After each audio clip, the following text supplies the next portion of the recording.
Badger.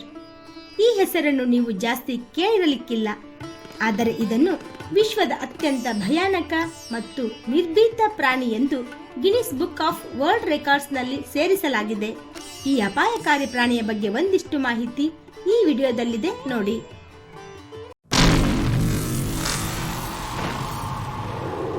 ಈ ಪ್ರಾಣಿ ನಿರ್ಭೀತ ಮಾತ್ರವಲ್ಲ, ತುಂಬಾ ಬುದ್ಧಿವಂತ ಕೂಡ ಆಗಿದೆ. ಇತರ ಪ್ರಾಣಿಗಳಿಗೆ ಇದನ್ನು ಎದುರಿಸುವುದು ಎಷ್ಟು ಕಷ್ಟವೋ, ಮನುಷ್ಯರಿಗೆ ಇದನ್ನು ಬಂಧಿಸಿ ಇಡುವುದು ಅಷ್ಟೇ ಕಷ್ಟ. ಮೊಲೋಲೋ ವೈಲ್ಡ್ ಲೈಫ್ ರಿಹ್ಯಾಬಿಲೇಷನ್ ಸೆಂಟರ್ನಲ್ಲಿ ಆರೈಕೆಗಾಗಿ ಇದನ್ನು ಬಂಧಿಸಿ ಇಟ್ಟಾಗ ಅದು ಮಾಡಿದ ಕೆಲಸ ಸಾಮಾನ್ಯವಾದುದಲ್ಲ. ಅದನ್ನು ಒಳಗೆ ಹಾಕಿ ಚಿಲಕ ಹಾಕಿದರೆ ಅದು ಕೈ ತೂರಿಸಿ ಚಿಲಕ ತೆಗೆದು ಓಡಿತ್ತು.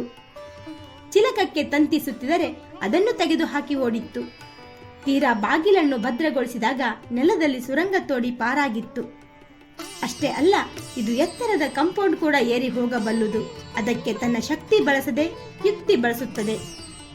ಕಾಂಪೌಂಡ್ ಎಟಕುವ ಹಾಗೆ ಕಲ್ಲನ್ನು ಒಂದರ ಮೇಲೊಂದು ಜೋಡಿಸಿಟ್ಟುಕೊಂಡು ಅಥವಾ ಕೋಲು ಇದ್ದರೆ ಅದನ್ನೇ ಆಸರೆ ಮಾಡಿಕೊಂಡು ಪಾರಾಗಬಲ್ಲುದು. ಇದರ ಯೋಚನಾ ಲಹರಿ ಯಾವುದೇ ಮನುಷ್ಯನಿಗೂ ಕಮ್ಮಿ ಇಲ್ಲ. ಹನಿ ಬ್ಯಾಡ್ಜರ್ ಮುಂಗುಸಿ ಮತ್ತು ಕರಡಿಯ ಮಿಶ್ರ ತಳಿಯಂತೆ ಕಾಣುತ್ತದೆ. ಇದು ದೇಹದಾದ್ಯಂತ ಉದ್ದವಾದ ಕೂದಲನ್ನು ಮತ್ತು ಅದರ ಕಾಲ್ಬೆರಳುಗಳಲ್ಲಿ ಉದ್ದವಾದ ಚೂಪಾದ ಉಗುರುಗಳನ್ನು ಹೊಂದಿರುತ್ತದೆ. ಇದು ಹಣ್ಣು, ಹೂವು, ಹಾವು ಮತ್ತು ಸಣ್ಣ ಜೀವಿಗಳು ಸೇರಿದಂತೆ ಬಹುತೇಕ ಎಲ್ಲವನ್ನು ತಿಂದು ಬದುಕುತ್ತದೆ. ಹನಿ ಬ್ಯಾಡ್ಜರ್ ಆಫ್ರಿಕಾ, ಮಧ್ಯಪ್ರಾಚ್ಯ ಮತ್ತು ಭಾರತದಲ್ಲಿ ಕಂಡುಬರುತ್ತವೆ. ಭಾರತದಲ್ಲಿ ಸಾಮಾನ್ಯವಾಗಿ ನದಿಗಳು ಮತ್ತು ಕೊಳಗಳ ದಡದಲ್ಲಿ 25 ರಿಂದ 30 ಅಡಿ ಉದ್ದದ ಗುಹೆಯಂತ ಬಿಲಗಳಲ್ಲಿ ವಾಸಿಸುತ್ತವೆ. ಅದರ ಆಕ್ರಮಣಕಾರಿ ಸ್ವಭಾವದಿಂದಾಗಿ ಇತರ ಪ್ರಾಣಿಗಳು ಅದರಿಂದ ದೂರವೇ ಇರುತ್ತವೆ. ಹುಲಿ, ಸಿಂಹ ಮತ್ತು ಚಿರತೆಗಳಂತಹ ಕ್ರೂರ ಪ್ರಾಣಿಗಳು ಸಹ ಅದರ ಮೇಲೆ ದಾಳಿ ಮಾಡುವ ಮೊದಲು 2 ಬಾರಿ ಯೋಚಿಸುತ್ತವೆ. ತನ್ನ ಮರಿಗಳನ್ನು ರಕ್ಷಿಸಿಕೊಳ್ಳಲು ಹೆಣ್ಣು ಹನಿ ಬ್ಯಾಡ್ಜರ್ ನಿರ್ಭಯವಾಗಿ ಸಿಂಹ, ಚಿರತೆಗಳನ್ನು ಎದುರಿಸಿ ಹೆದರಿಸಿ ಓಡಿಸುತ್ತದೆ. ನರಿ ಮತ್ತು ತೋಳಗಳಂತಹ ಪ್ರಾಣಿಗಳ ಬಗ್ಗೆಯಂತೂ ಅದು ತಲೆಯನ್ನೇ ಕೆಡಿಸಿಕೊಳ್ಳುವುದಿಲ್ಲ. ಏಕೆಂದರೆ ತನ್ನ ಬಗ್ಗೆ ತಿಳಿದಿರುವ ಕಾರಣ ಅವು ತನ್ನನ್ನು ಏನು ಮಾಡಿಕೊಳ್ಳಲಾರವು ಎಂಬ ಧೈರ್ಯ ಅದರದು. ಇದರ ಅತ್ಯಂತ ವಿಶಿಷ್ಟ ಲಕ್ಷಣವೆಂದರೆ ಇದು ಹಾವು ಮತ್ತು ಚೇಳುಗಳಂತ ವಿಷಕಾರಿ ಜೀವಿಗಳನ್ನು ಸಹ ತಿನ್ನುತ್ತದೆ.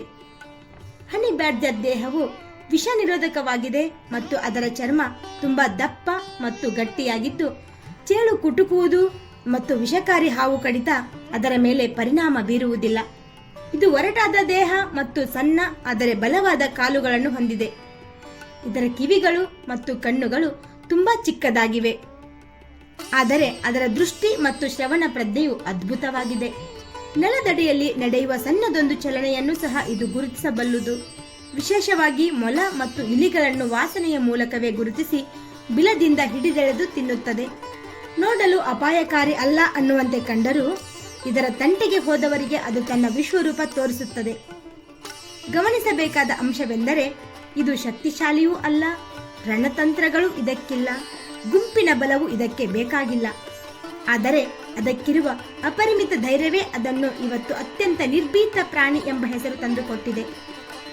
ಎದುರಿಗಿರುವುದು ಸಿಂಹವ, ಆನೆಯ, ಹುಲಿಯ ಏನೊಂದು ನೋಡದೆ ಅದು ಮುನ್ನುಗ್ಗುತ್ತದೆ. ಇದರ ದಾಳಿ ಮಾಡುವ ಗತ್ತಿಗೆ ತುಂಬಾ ಪ್ರಾಣಿಗಳು ಹೆದರಿ ಓಡುತ್ತವೆ. ಧೈರ್ಯಂ ಸರ್ವತ್ರ ಸಾಧನಂ ಅಂತ ಸುಮ್ಮನೆ ಹೇಳಿಲ್ಲ. ಮತ್ತೊಂದು ಆಸಕ್ತಿಕರ ಮಾಹಿತಿಯೊಂದಿಗೆ ಬರುತ್ತೇವೆ. ವಿಡಿಯೋ ಲೈಕ್ ಮಾಡಿ ಹಾಗೂ ಚಾನೆಲ್ ಸಬ್ಸ್ಕ್ರೈಬ್ ಮಾಡುವುದನ್ನು ಮರೆಯಬೇಡಿ. ನಮಸ್ಕಾರ. ಚಿಕ್ಕ ಚೊಕ್ಕ ಮಾಹಿತಿಗಾಗಿ ನಮ್ಮ ಚಾನೆಲ್ ಸಬ್ಸ್ಕ್ರೈಬ್ ಮಾಡಿ.